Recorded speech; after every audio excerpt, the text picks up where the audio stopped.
What's up, y'all? It's your boy Vinnie-Dangerous back with another installment of Dangerous Minds. I want to go ahead and give a shout out to my guest for our discussion today. She's a singer. She is a. I know you're doing a series. Would you categorize yourself as a blogger?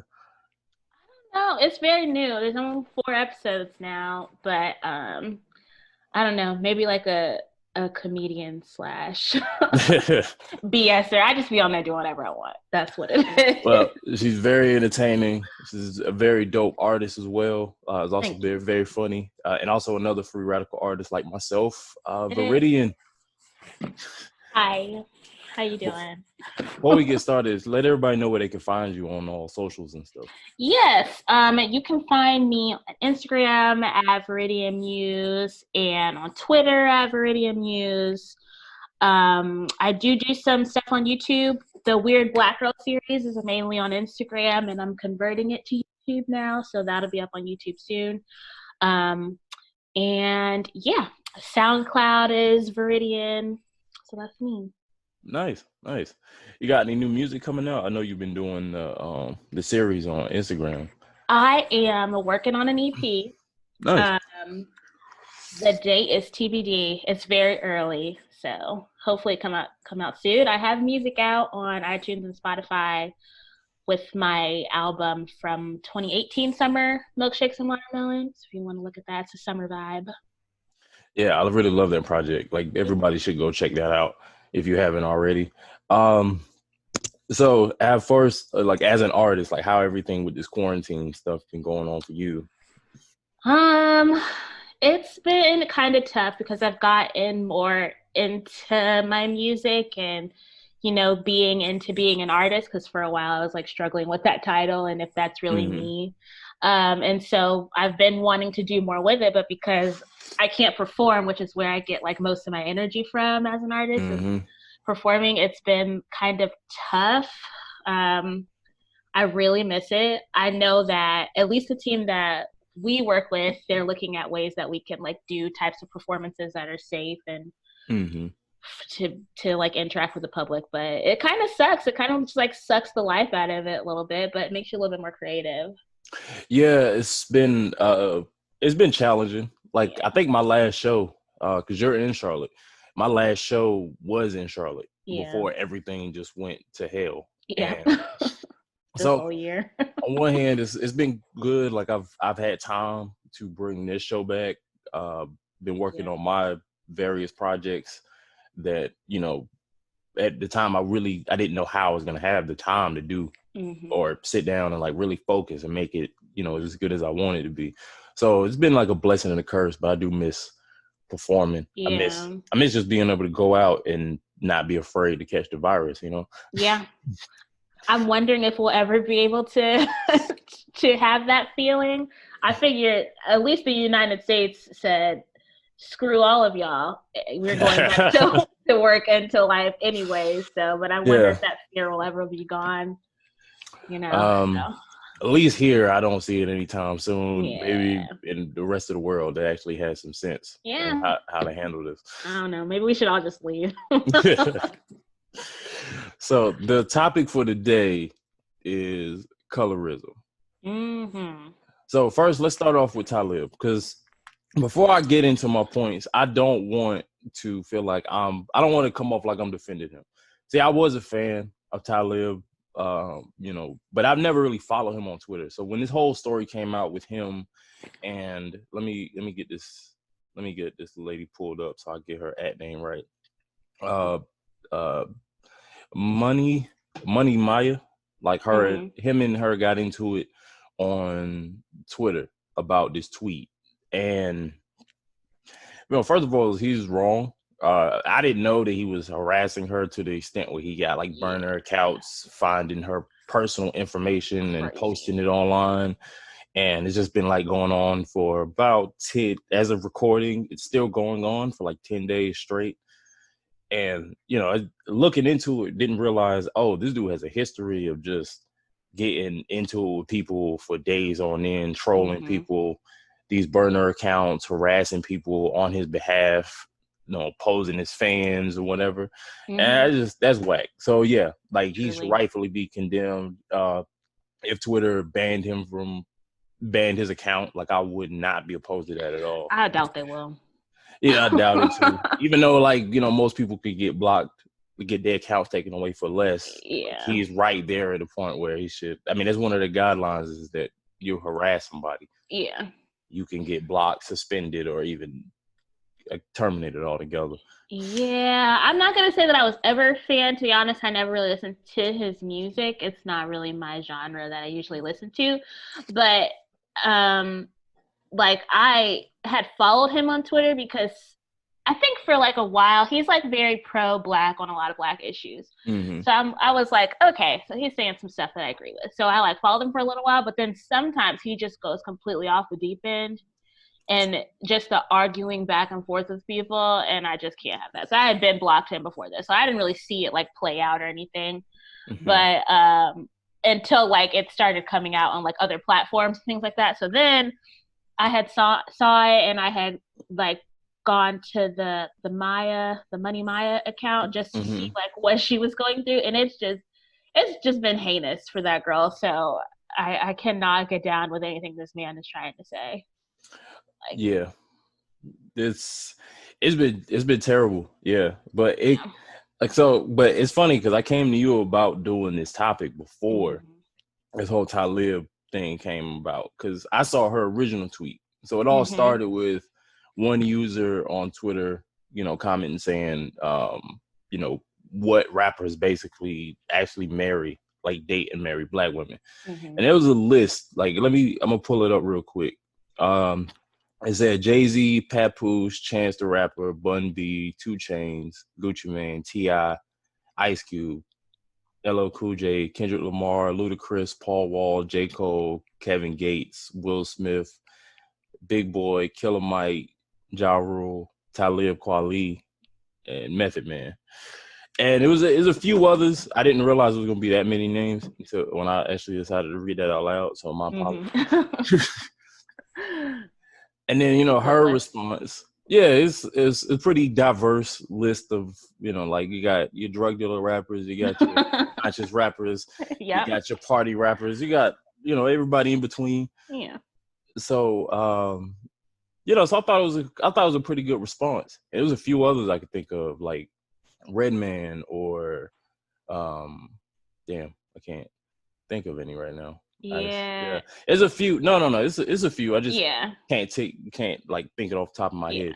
But her reply was that basically most of these rappers, like literally almost all of them, are married to light-skinned women. And so my immediate reaction was like, so does that mean that they're not black? Like these women aren't black? Well, I didn't get that thought initially. I just thought she was pointing out, there's a pretty obvious trend that there is a quote unquote preference, and I use quotes around preference because I don't think preference when you use it with races makes it a different thing in my head. But there's like a preference and a trend that rappers or people with a lot of money, people with platforms tend to choose lighter skinned women as partners. I don't think that means that makes them any less black or any less, for our people or anything like that. But I think like it depends on why they did it. Yeah. Yeah, and that was like kind of like my biggest issue with it, because you got some of these rappers that, all right, they've probably come out and said, oh, I prefer, lighter women, or they've like actually been on record, like whether in song or in interviews or wherever, saying, oh, I prefer lighter skinned women. The king of that is Lil Wayne, and him and 50 Cent got into it about that. I mean, not get into it, but they were having a conversation on Lil Wayne's podcast. Oh, I didn't hear that.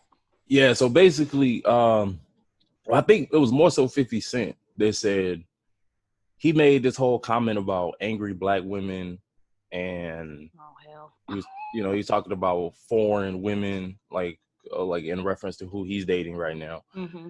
And rightfully so, he got a lot of heat for that. And Yeah. and then Lil Wayne is always Redbone this. There's somebody pointed out a few lyrics where he's like blatantly saying, "Oh, I prefer I love black women, but she'd be better red," or something like that. Yeah. I'm trying to remember the song. I know the song, but I can't remember the words. But But yes, he has. yeah, it's just like in that regard, it's like, okay, call them out. Like they've been, because I'm not gonna pretend like hip hop hasn't had a colorist issue. It's kind of an entertainment and media issue that has been around for years, and like people are just now getting to a point where they're in positions to address it and proper change is being made. Yeah. I feel like kind of like that when you start putting it in your music, and putting a background to it, like what is it about light-skinned women that make them more preferential? Like, is it because you associate these negative stereotypes with darker-skinned women? Mm-hmm. Like, because you have given them this angry narrative, this bad hair narrative, and are you only using light-skinned women in your music videos? Are your video vixens always like this specific racially ambiguous looking women? And I'm just like, that's why I don't like the term preference when it comes to I prefer light-skinned women. It's just a preference, blah, blah, blah. It's like, okay, but you saying that your preference to light-skinned women means what? Like, what is it about dark-skinned women that make you make this decision? And I just wish people would think more about that. Like, it's not just a flat out, well, that's my opinion and blah, blah, blah. We need to know why. We need to know why you decided to do this. It just, I don't know. I feel like it's a cop out. Like, especially when they make it a point to say it, because a lot of times people don't ask, like, you're with who you're with. And because one of the things I thought about in this tweet is that you can have some rappers that have never said anything disparaging about darker skinned women, or they just happen, like, it could be a situation where you just fall in love with whoever you fall in love with, and that's just who you with. But nobody has to act like, you don't have to answer with, "Oh, that's my preference." Like, the word preference, it always like rubs me the wrong way. No matter whether it's you're saying that you prefer light skin or dark skin or whatever, like, it just feels like that's always some kind of negative connotations with that. And it's because they went out of their way to say it. Like, you made the point to say, I prefer light-skinned women, and now you need to explain yourself, because now you have consciously made a decision to not pick dark-skinned women. And you need to look inside yourself and realize that it's probably definitely connected to colorism and how you were conditioned to perceive these specific types of women. So now you have a preference. And a preference is just a word that people use to make themselves not feel a little racist. So right. I mean, because I feel like that's what it really is. Like, I feel like colorist is a nice way to say, because a lot of people don't think that you could be racist to your own people. Mm-hmm. So I feel like that is, so people use colorism as a word to kind of explain it in a particular context, but in reality, it's still all rooted in racism.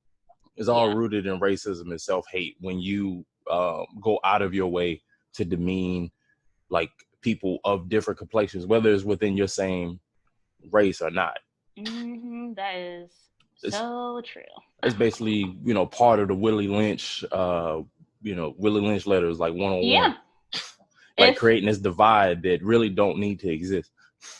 It's like, it's definitely like, that is spot on what it is. Like, it is men subconsciously trying to make the decision without understanding the history behind it. And I think, like, if you don't understand your own history, then you're gonna look like an ass when you say stupid racist shit. Like, it doesn't make any sense to me, because I've had this conversation with men before, with friends that I have had that also have a preference for light-skinned women. And every time we get down to the bottom of it, it's because dark-skinned women always have an attitude, or they're angry, or blah, blah, blah. And it's just like, how, and it's like dark skinned men who have this reference too, which doesn't make any sense to me. Like your mother, you don't think your mother is cute? I don't understand. Like it's insane to me, and I just feel like going back to Talib, I think like his response to harass this brown skinned woman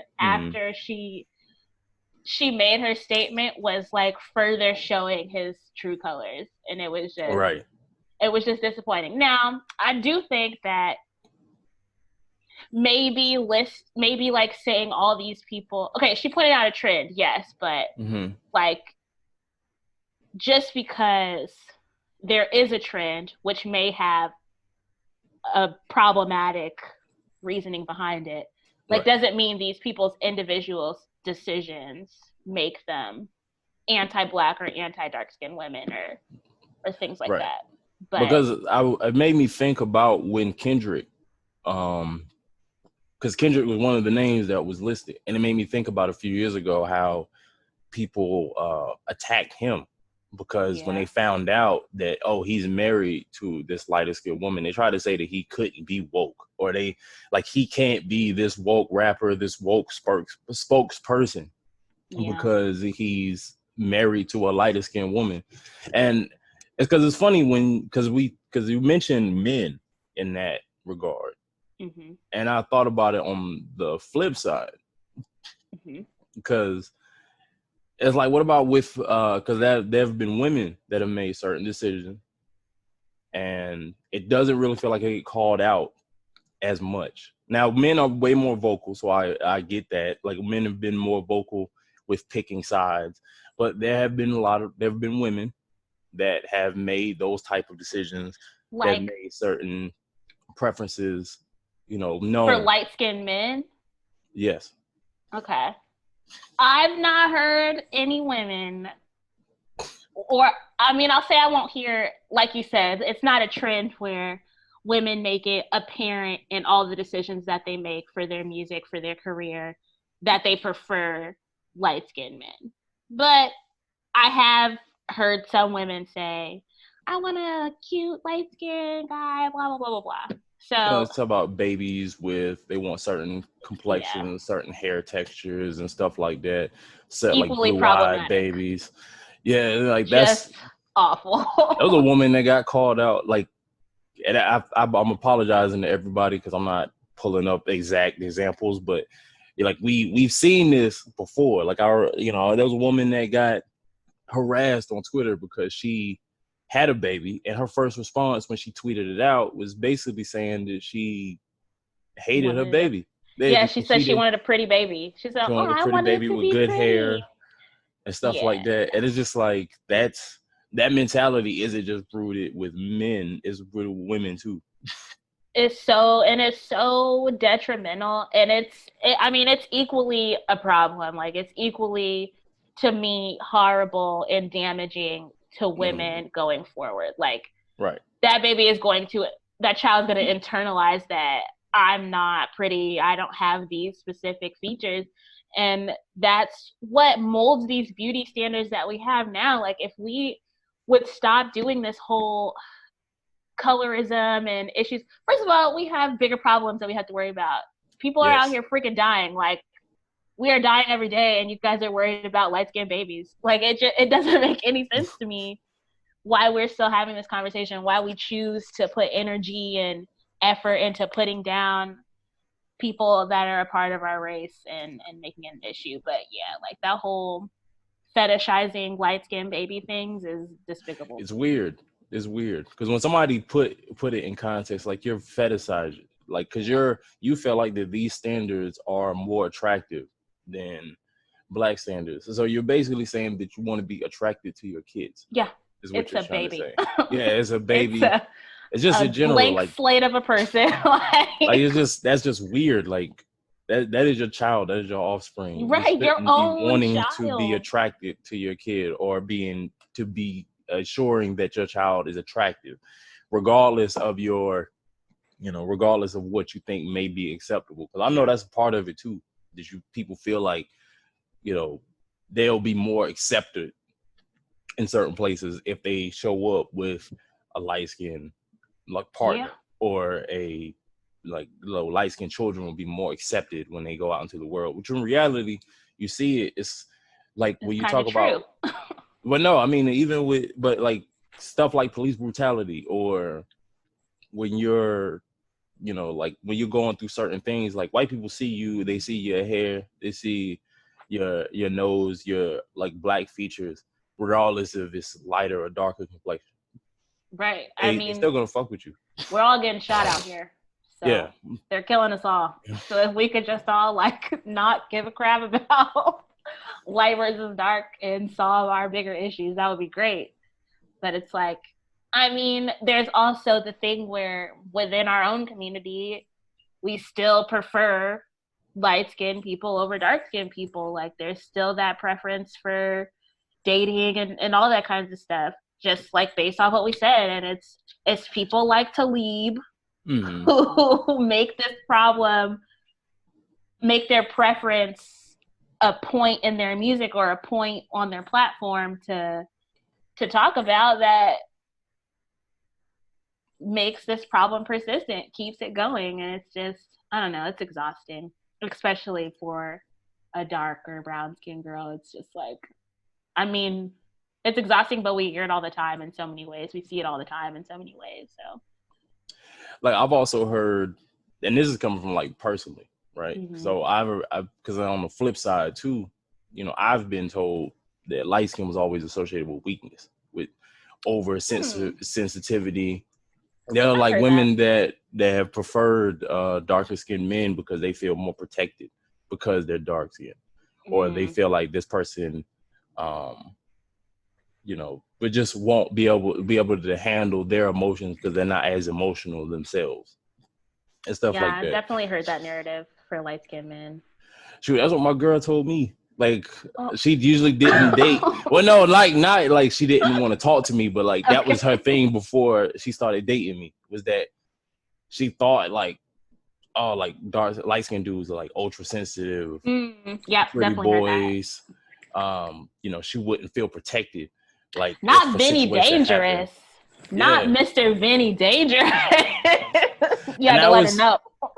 Yeah, like it's funny because like I felt like I've had to, especially in Fayetteville, like I had to be extra aggressive. I had to be extra. There are a lot of people that tried me just because they felt like I was the weaker one of me and my brothers, because I have brown skin, dark skin siblings. Yeah. And my brother Roz, like, oh, they didn't want to mess with Roz because he's the darker one.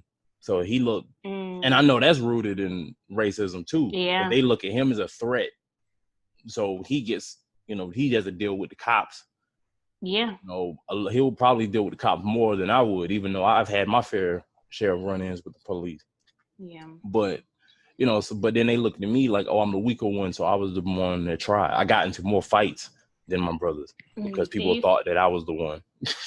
Do you feel like you do that now? Do you feel like you have to overcompensate for that still? Is there like a way that you're trying to address that in your everyday? I feel like there's a little bit of that. I can see it when, I'm out with women, like when like dudes might try to talk to my girl behind my back or something like that. Like thinking that they could like get over on me, and I gotta like step up and be ready to slap a motherfucker. I mean, now it's like I can't just talk to you because you already kind of perceive me as weak. So now the hell out of me. So now I already have to. Now I got to be ready to like just show my ass and get kicked out of this bar or this club. So there's a little bit of on both sides. Like I know it's a bigger issue.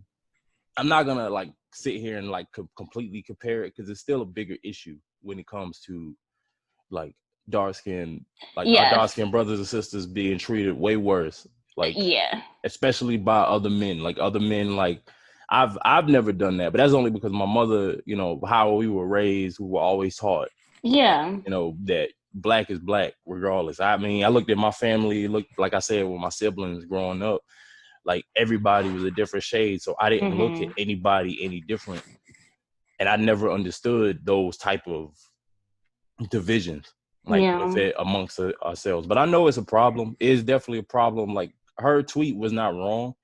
It's just those are the thoughts in my head that came up. Like, well, hey, these people have never outwardly said anything negative about, you know, like darker skinned women, or like, Yeah. just like you know, there's people that may date outside of their race that never say anything disparaging about Yeah. black people, black women, black men, and they never said anything crazy. They just, hey, this is who I connected with, this is who I fell in love with. They just so happen to be somebody of another race. Yeah.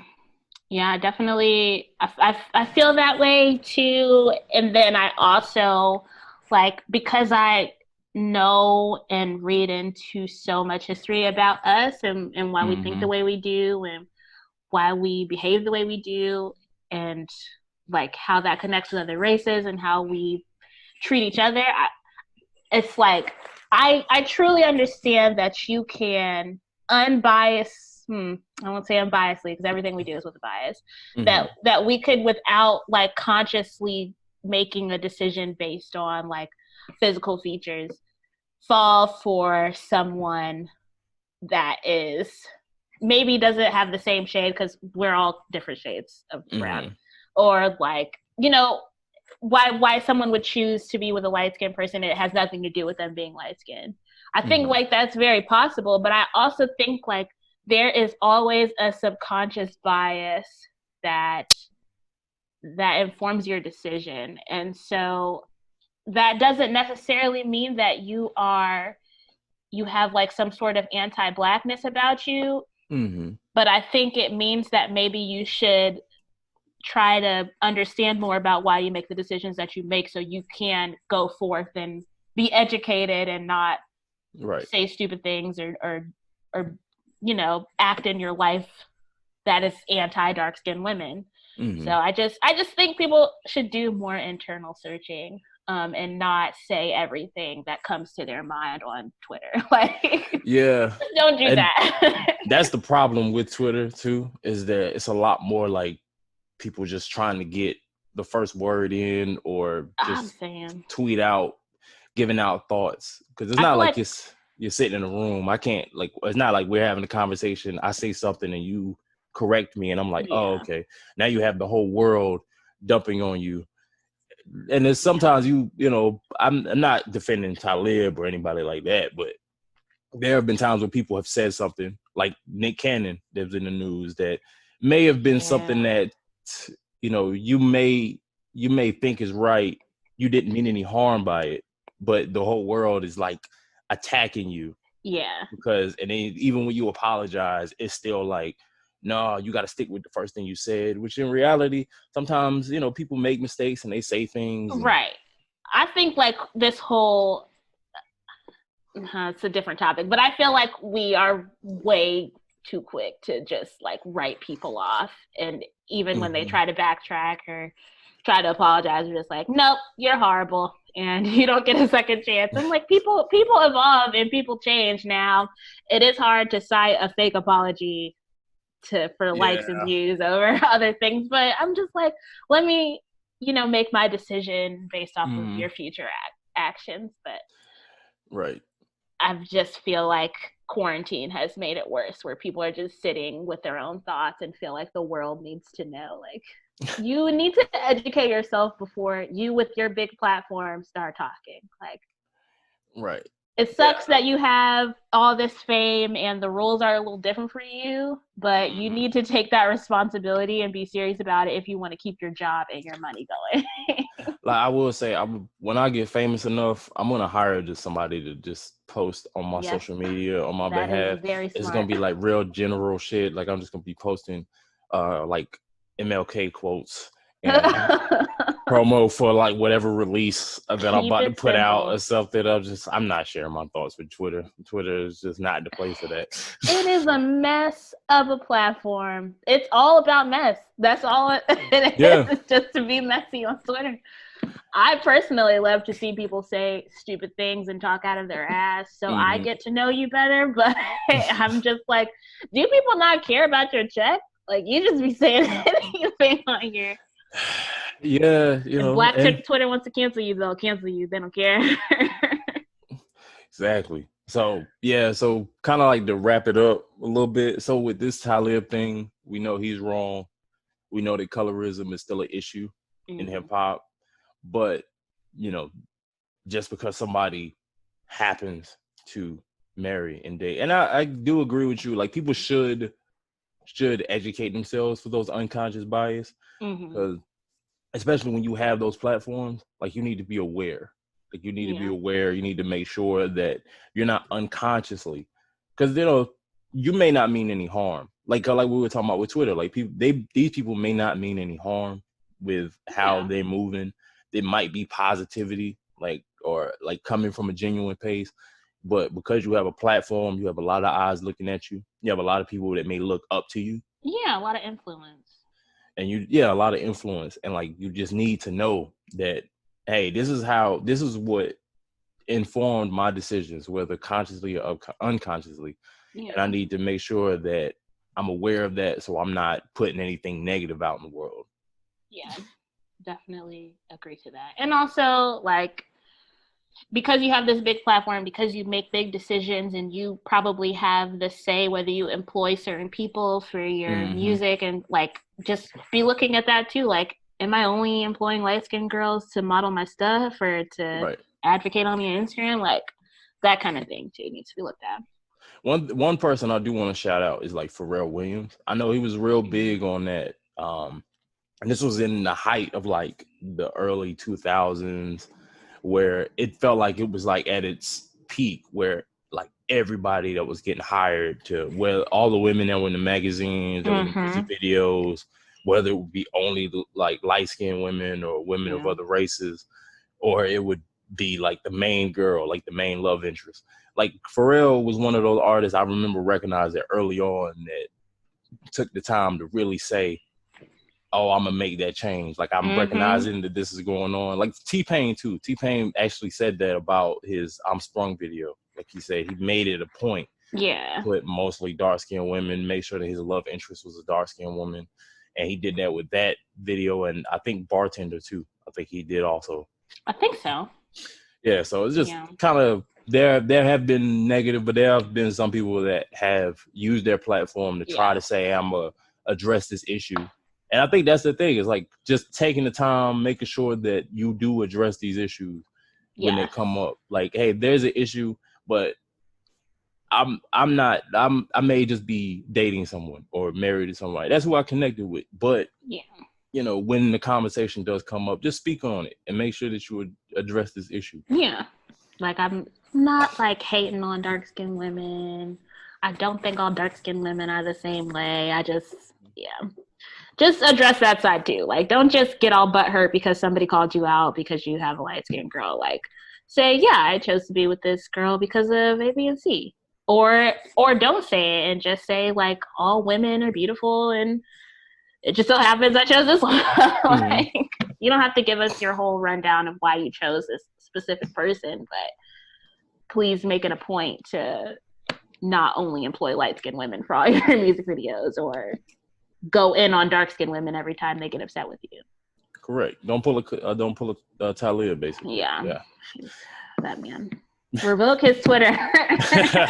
Please sign the petition to revoke Talib's Twitter. He's got to go. Get him out of here. Exactly. But hey, this has been another installment of Dangerous Minds. Make sure you check out Viridian's music and her on IG with her series. And make sure you tune in, not next Tuesday, but the Tuesday after, bi-weekly, for the next Dangerous Minds. Till next time, peace. Bye.